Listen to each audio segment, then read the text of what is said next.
Hello, in this podcast, we're looking at the relationship between economics and the environment, and our learning targets are to describe the relationships between economic systems and the biosphere, and to show how we could put values on environmental resources and pollution control. First are ecological services, and these are various ways that humans benefit from ecosystems.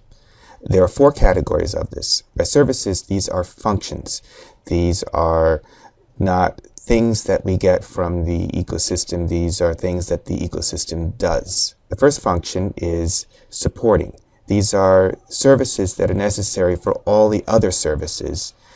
Examples of this would be nutrient cycling, like the carbon cycle and the water cycle, and primary production, which is photosynthesis. Second is provisioning, and these are products that are obtained from the ecosystem. Examples would be food, wood, water, both for drinking and also for electricity, as in hydropower, and also for ornamental uses, like taking some marble to make a sculpture out of it. Regulating services are where we get benefits from ecosystem regulation. For example, waste decomposition and detoxification, where, for example, we construct a wetland to do sewage treatment. Carbon sequestration. Example, this would be using a forest to sequester the carbon dioxide. Water and air purification.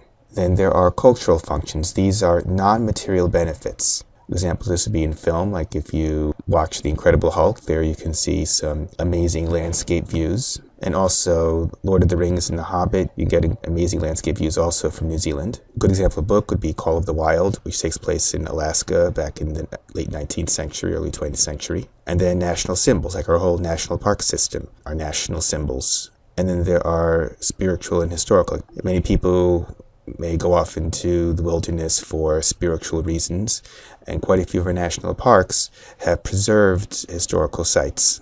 Then there's recreational. Many people like to go out for things like hunting or hiking or boating, fishing. And then there's science and education. Natural capital is something we're going to run in.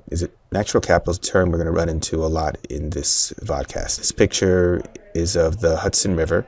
That's actually not too far from New York. It's only about 70 miles north of New York. This is from a mountain called Breakneck Ridge. This has plenty of natural capital, and there are plenty of natural resources, both in terms of, you see, carbon sequestration, you see plenty of woodlands. There's recreational. We have some hikers over there in the foreground. There's historical. Straight up ahead on the other side of the river is West Point. And West Point is the site where during the American Revolution we had a fort, and there was a chain going across the Hudson to keep the British from sending their ships up and down the Hudson and splitting the colonies into, or later the United States into two. As you don't see here, if I had taken the picture at a different time, you would see a ship going up or down the Hudson here. So there's also commerce that goes up and down the Hudson here. How much is all of this worth? In order to find this out, we have to go into some basics on economics, and we'll see different ways of measuring the worth of this natural capital as we get towards the latter part of the vodcast. For economic systems, an economic system is a social institution through which goods and services are produced, distributed, and consumed to satisfy people's needs and wants, ideally in the most efficient way possible. Goods are product and services are actions. There are three types of capital, and capital is another term for resources. There's natural capital, which we just discussed earlier. There's human capital, and that would be physical and mental talents. And the third is manufacture capital, and that's machinery, equipment, and factories. And these three types of resources are then used to produce the goods and services. Types of economies, we're going to go over just a few of them. Subsistence is the oldest one. Here people meet most or all of their daily needs directly from the environment, and they do not purchase life's necessities. And this one is not too common today. Essentially planned economies are ones where the government determines how to allocate resources. The Soviet Union was mostly essentially planned economy. And then there's free market or capitalist economies. The resource allocations are determined by market forces. Today, economies that we call free market economies are actually mixed economies. And these contain elements of both essentially planned and capitalist. Our country is very much an example of both, because we do allow the markets to run freely, but there are definite limitations put on that. An example of that limitation would be a minimum wage, where when you're working, there's a minimum salary that's given. If we had completely free market, then there would be no minimum wage whatsoever. This is a simple way that the free market economic system works. First is the law of demand. Law of demand says that the higher the price, the less people will demand that good or service. If you think about this, this makes sense. If there's something that you want to buy, say a smartphone, the higher the price is, the less likely it is that you will buy it. And then the law of supply states that as the price increases, so will the supply increase, since there is more profit in that. If you think about this, this makes sense also. Say there's a job which pays significantly more than others. More people will want to work in that particular type of job. If you look at this graph over here, this shows both the demand and supply curves. This one over here is the demand curve. And what we see here is that as there are more and more barrels available, demand for that barrel becomes less and less, and that'll bring the price down. Here's the supply curve, and the supply curve goes the opposite direction. As the supply gets greater and greater, then because there's more and more profit to make in that, the price goes up higher and higher. Where those two meet, which is right here, this is the market price equilibrium, and that's generally where the price will go to in a free market system. Because if the price is higher than that, then because of the law of supply and demand, then the price will go down and vice versa. Changes in supply and demand can shift where this price goes.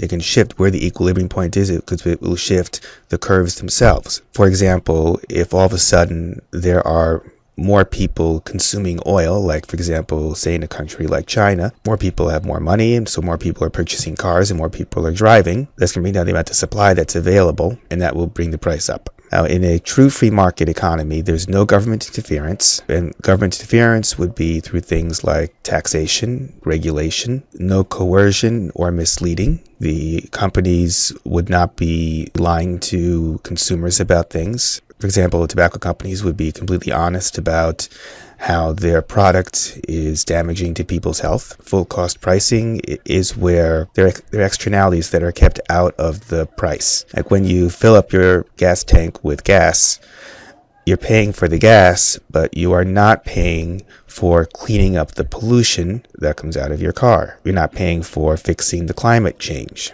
You're not paying for cleaning up any oil spills. We have no true free market. Another thing that keeps us from having free market is most businesses try to drive competitors out of business and control prices. That's why our government, through regulations, try to prevent monopolies. If Verizon were to, say, want to buy AT&T, they would need to get government approval for something like that, because that could lead to a monopoly. And it was actually a monopoly in telecommunications, where Bell Telephone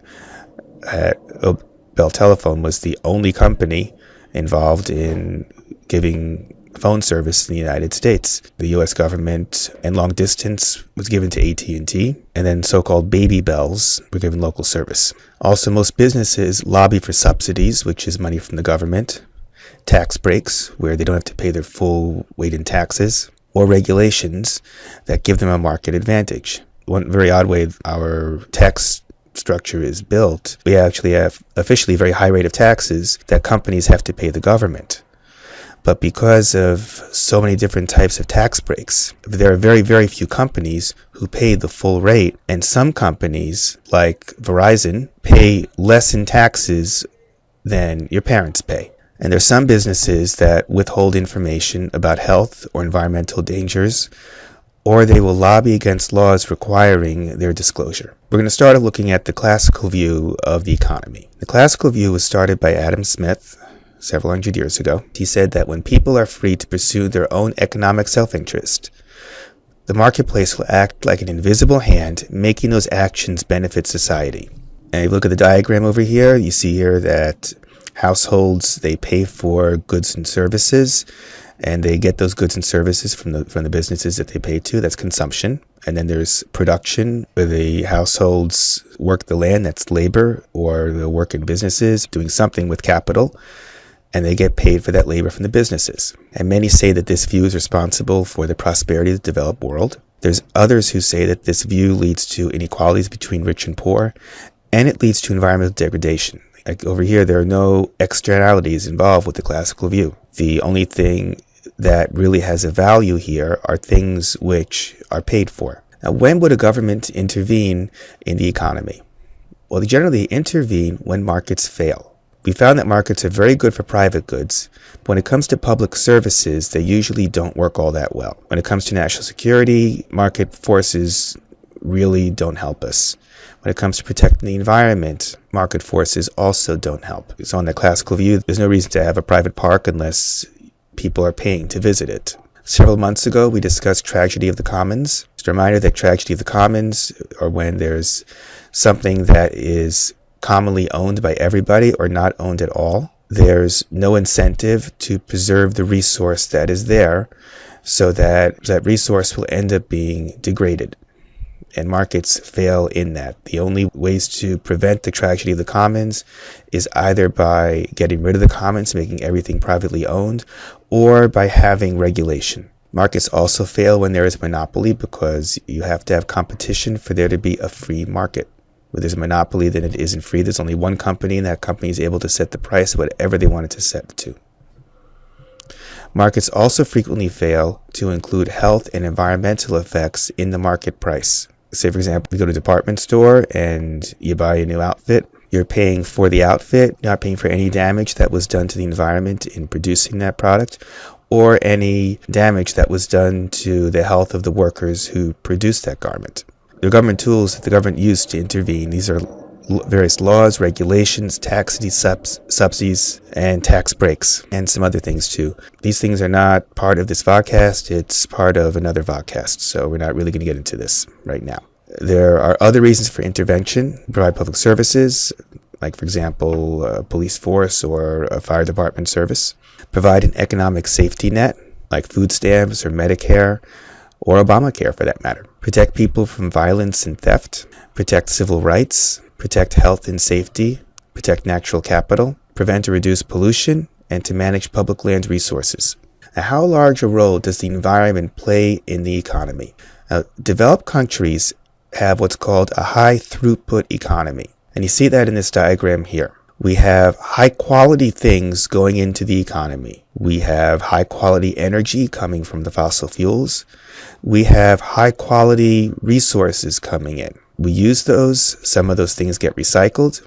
But eventually, coming out of it, we have these wastes that end up being buried in a landfill. All the energy that we've been using all eventually gets released as heat. So we start off with high quality things that we take out of the environment, and we use it, and then we end up with low quality coming out.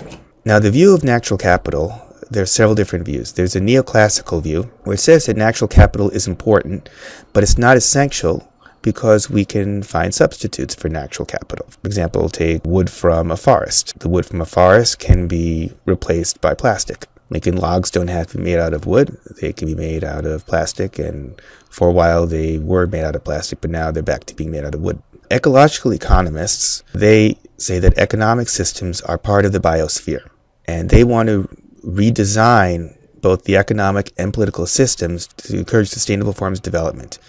And they have some assumptions.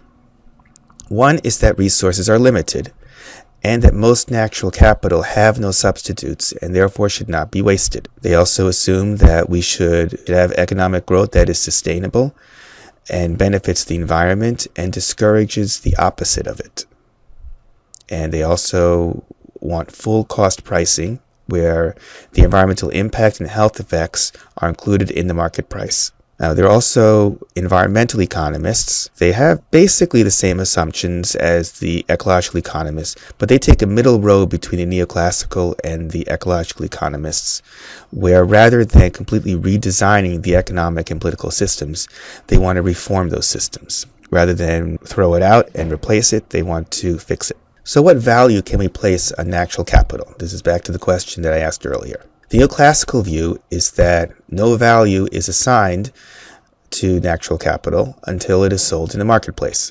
Environmental economists, on the other hand, have a non-use value, and they have three of them. There's existence value, where a resource has a value just because it exists. An old-growth forest or an endangered species, they have value in economy just simply by being there. Beauty itself has value. That's aesthetic value. The beauty of the Grand Canyon itself, just because it is beautiful, that itself gives the Grand Canyon value. There's also bequest or option value. This means that the natural capital is needs to be protected for future generations. They're basically saying it's not that our descendants inherit the natural capital from us, it's that we are borrowing the natural capital from our descendants. So how are these values estimated? One way is by mitigation cost, and that would be how much it would take to offset any environmental damage done to it. There's also willingness to pay, where through something like a survey, we find out what the public opinion is, and that public opinion decides how much people would pay to maintain the natural capital. And then there's something called discount rate. And that is an estimate of a resource's future value compared to its present value. And the size of that discount helps determine how a resource is managed. So an example of this would be like a forest with a zero discount rate, and let's say that forest is worth $1 million today. With a zero discount rate, it would be worth $1 million in 50 years. A 10% annual discount rate, which is a high discount rate, that means that the value every year goes down by 10%. In 50 years, that forest will be worth $10,000. Now, this discount rate does not take into account the services that are provided by the forest during this time. Services like the place for the recharge of an aquifer that's being used for drinking water, or cleaning up air pollution. Now, why is it high? It's generally set high by many people because they say that inflation will reduce its value. Like, how many times have you heard your parents or grandparents tell you that they paid a lot less for the same thing when they were your age? That's inflation. The money is not worth as much now as it was then. Or also the resource may be replaced. Like if you start using the plastic instead of wood, then all of a sudden all that value for that forest goes down to nothing. Some people want a discount rate to be low or negative for scarce resources because that will protect those resources. Another way at looking at the value of natural capital is through marginal costs and benefits. This looks at goods and services from the perspective of production and consumption. Marginal costs, it looks at how costs change as the quantity changes. So this includes externalities, and externalities are things that are not usually included in the market price, like cleaning up the pollution caused by the good or the service. So if you look at the curve over here, the example we have over here is air pollution control. And the amount of pollution that we reduce increases, the marginal cost increases because it costs more to clean up that pollution. Then marginal benefits are the same type of thing where we're looking at changes, the cost changes as quantity changes, except instead of looking at cost, we're looking at benefits. As more and more is produced, the benefits actually will decrease. And the benefits decrease because there's more and more things that has to be done as you reduce the amount of pollution. When you look at the two curves, the point at which they meet is the optimum level of resource use. And that's where the trade-offs between the marginal costs and marginal benefits are equal. So on the far left of this curve, very little pollution is cleaned up, so the costs are very low. But on the other hand, you've got all that pollution being produced. So that's not something that's desirable. On the far right, we're reducing all of the pollution, and you may think that's really good, but on the other hand, that makes the costs very, very high, and that makes the product something that would not be all that desirable because it would cost so much in terms of cleaning up all the pollution. So the two eventually meet somewhere in the middle, which you see over here. Cost-benefit analysis is another way to measure the value. This estimates the cost of using the natural capital. There's some things that are easy to measure. Land is easy to measure. Labor is easy to measure. How to control pollution is easy to measure. Materials are easy to measure. And there are some things that are difficult, like if decreased quality of life is difficult. If someone became sick because of the pollution, how much is their quality of life decreased because of that? How much has their life been shortened because of that? It's a thing that's very difficult to measure. Degraded natural capital can be very difficult to measure too. Amount of endangered species, and also how much pollution there is in the air and in the water. And then these costs are compared with the benefits that are also estimated from the product or the service. And some difficulties in this is that industry always inflates the costs. And an example of this inflation, albeit I think it's a rather extreme one, but it shows what almost always happens, is that a standard was set for vinyl chloride, which is one of the primary things found in PVC. To meet that standard, the industry estimated that it would cost 65 to 90 billion, but it actually cost them less than $1 billion. Overall, cost-benefit analysis is a useful tool for helping make economic decisions, but it always includes uncertainties. And here are some guidelines to minimize these uncertainties, to minimize the abuses, and minimize the errors.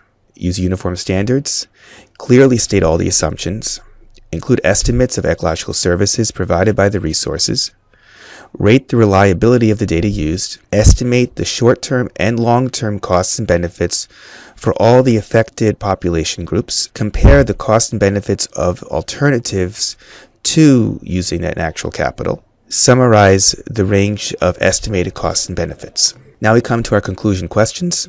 Number 1, what are ecological services? Give an example of an ecological service and show how that is a good example. Number 2, why do classical and neoclassical models easily lead to environmental problems?